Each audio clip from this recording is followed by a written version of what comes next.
I mean, you've got The View now facing cancellation threats, even though their ratings, shockingly, like I don't know who is watching this show, but they're actually up 4% from this time last year. So they're in better shape than, say, Morning Joe or MSNBC or Rachel Maddow.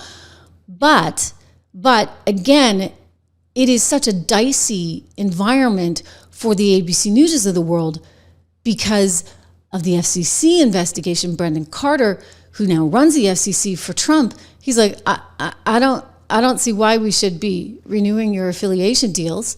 I mean, why should we do that? Given that ABC News is not trusted by most Americans, and most Americans do actually trust their local news. So why should the local news have to pay all this money to be able to carry the ABC News content? Maybe these deals should be restructured so the local news can do their own news and they can carry their own content and they don't have to carry your garbage like this woman, Sunny Houston, trying to equate J6 with World War II, with slavery. I mean, I kid you not. These people are like just off their rockers.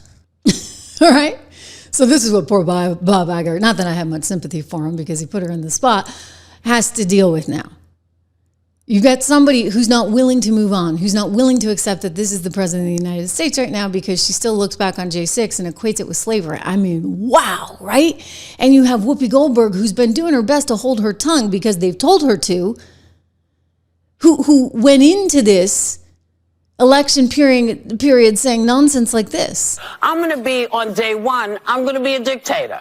Who says it to you, tells you, I'm going to put you people away. I'm going to take all the journalists, I'm going to take all the gay folks, I'm going to move you all around and disappear you. If that's the country you want, you know who to vote for. If that's not the country you want, you have to make a decision. All right. Well, they made a decision, Whoopi. And you may be up a little measly 4%, and I don't know what kind of year-over-year stuff you're trying to do to get that, but let me just say, they made a decision. The decision was to elect Donald Trump. I mean, he didn't just take the Electoral College. You guys were all upset about that, saying, well, we got to throw out the Electoral College. We don't like the Electoral College anymore because it elected Donald Trump. He took the popular vote too. All right? So there you have it. This is the world in which we now live, and nobody trusts you guys.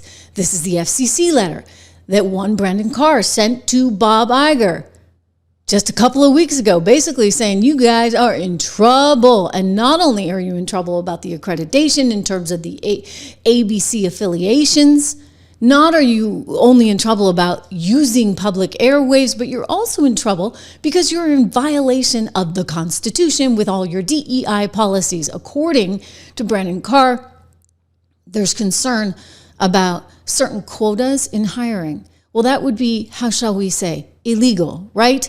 Illegal, not constitutional. Harvard's paying the price for that one right now. It went all the way to the Supreme Court, right? With Harvard, they decided you couldn't discriminate against whites or Asians just because you wanted to have more black students. That doesn't work. The DEI stuff that you all champion, it's out because guess what? It's not legal. So ABC has a whole set of situations in front of it. I mean, ABC is really fighting for its very survival. And don't forget, there aren't a whole lot of folks that like Disney very much. That would be the owner of one ABC News, nor do they like one Bob Iger. But I'll leave that all aside. I mean, remember Elon Musk and Bob Iger and, you know, when Disney pulled its advertising on X and he's like, you know, how dare you and F you, Bob, and you think you can fight me with money, it's not going to work. Well, let's leave that aside and just remember the elephant in the room, which is, again, that this is a dying industry because nobody is watching TV at home at, I don't know, when is that show on? 11 o'clock in the morning anymore. That just doesn't exist. That entire model is disappearing before your very eyes. And that's why about 2 years ago, Bob Iger, the CEO of Disney, which runs ABC, which produces The View, wanted to diversify out of these businesses. He said, we will be expansive in our thinking. Translation, I'm selling them all. Transformative work is dealing with businesses that are no-growth businesses and what to do about them, and particularly the linear business, which we are expansive in our thinking about, and we're going to look expansively about opportunities there, because clearly it's a business that is going to continue to struggle. Well, let's stop there for a second then and let me ask you about it. We're talking, I guess, ABC, the network, the stations, but then the cable networks as well. Yes, correct. FX, Nat Geo. Is it possible you would look to sell them? We're going to be expansive. I think if you can interpret what that word means. You can interpret what it means. It means we're going to sell them. Except we can't. You see, we can't sell them because nobody wants them.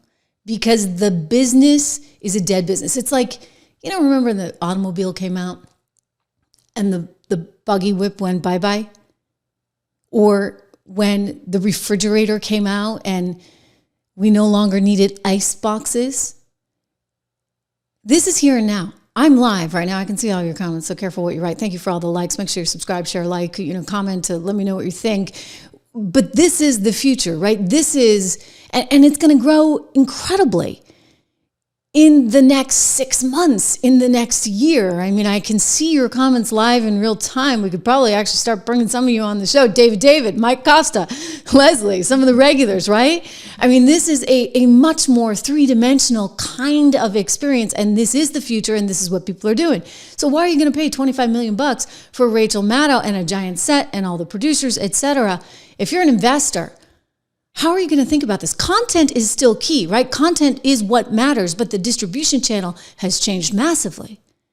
So if the distribution channel has changed, nobody has to go into the studio anymore to be surrounded by, the equipment, the cumbersome group of producers, the network, etc. If you can actually strip that away and the content itself is all that matters, i.e. hopefully the personality, right? That is what, at the end of the day, is what makes the difference, I think. I mean, look, I'm living proof of it right here.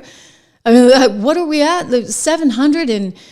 Check this out, guys, okay? I am living proof that, the big network doesn't matter. What matters is the content.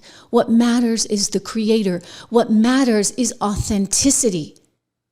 We've got 700 and, wow, this was just before I went to air, so we may be higher right now. Hopefully we're higher because you're liking, subscribing. 700, nearly 500,000. I mean, that is incredible. And so many of you have seen it all along the way. And thank you to those of you who were shouting out, Unc Anthony, I see you in here saying, hey, this is fantastic. When we hit 700,000 the other day, it was just a few weeks ago, we were at 600,000. I think Christmas Day was 500,000. I've been doing this show every single day live for about 2 years now. And you see that is ultimately what is penetrating and getting across. And so, sure, Rachel Maddow can go there and do her show, and Morning Joe can do his show and, lie about his ratings and this and that and the other. We're doing 88 million views a month with 705,000 subscribers. We'll see what we do on this show when it's all said and done, but we're seeing hundreds of thousands of you tune in every single day for the show, and it's amazing. It's amazing, right? So this is the future. I'm excited to be part of it. I'm excited that you're here. We are fully independent. That is the benefit of Trish Regan not having to listen to anyone or talk to anyone or deal with any of the middle management that I never could stand dealing with, frankly. We can talk about that later.